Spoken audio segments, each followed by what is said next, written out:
Jonathan asks a question that sooner or later had to be discussed in this channel.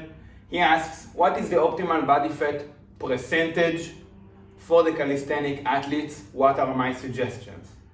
So, body weight, gymnastics, calisthenics, this is a relative strength sport, meaning the power to weight ratio would be the ultimate factor for your performance. The stronger you will be in a given body weight, the easier chin-ups, dips, push-ups, planches, front lever, iron cross, one-arm chin-up would be.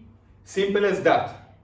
And to make things even simpler, the rationale, the quick answer is, the more lean tissue you have, so muscle mass, but also bone density, water retention, glycogen stores, and so on, and the less fat mass you have, which are non-contractile units, the stronger you will be. But rather an ideal body fat percentage, I prefer a body fat percentage range, which for me would be 8 to 15%.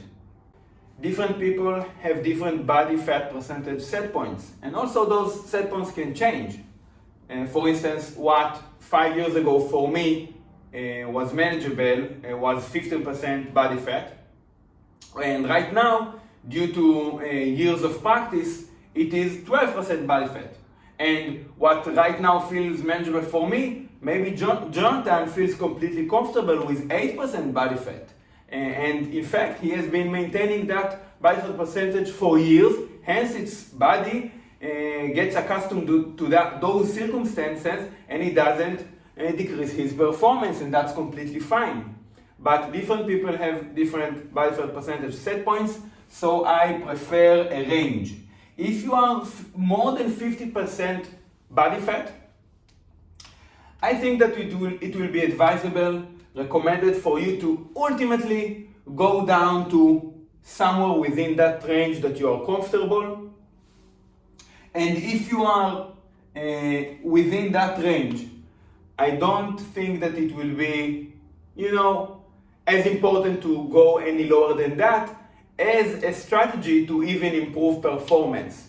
Because I hear it all the time from athletes, even some of my students, maybe I should drop a couple of pounds of body weight. I will be so much lighter.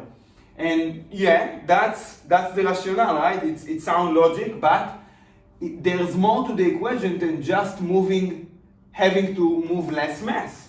Think about fueling yourself.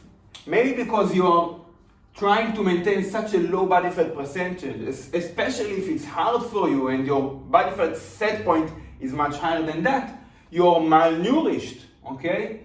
So fueling yourself right now in order to perform within that session, so actually having the energy to boost performance is now sacrificed. Recovery between sessions, so you finish the session, that session that was fueled less than optimally, right now you finish the session and you don't supply the amino acids to the muscles and enough carbs to replenish glycogen stores, etc., to completely recover between those workouts, not only within that workout. And you have the hormone optimization, okay? Dropping too low in the body fat percentage will definitely affect testosterone and also many other hormones that affect metabolism as well. You will maybe weigh less, but you will also lose some contractile units along the way. Let's say you lost 3 kilograms. 2 kilograms of that was fat mass, but 1 kilogram of that was pure muscle mass. You don't know how in that equation losing that kilogram of muscle mass feel. Maybe the outcome results in less power to weight ratio. And also mood and brain function, okay? Neurotransmitters are firing less than optimally right now because you're also malnourished. You don't have maybe the building blocks to create enough serotonin, acetylcholine, dopamine, adrenaline, those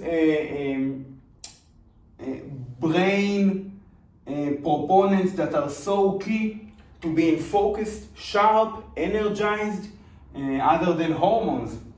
So there's more to the equation.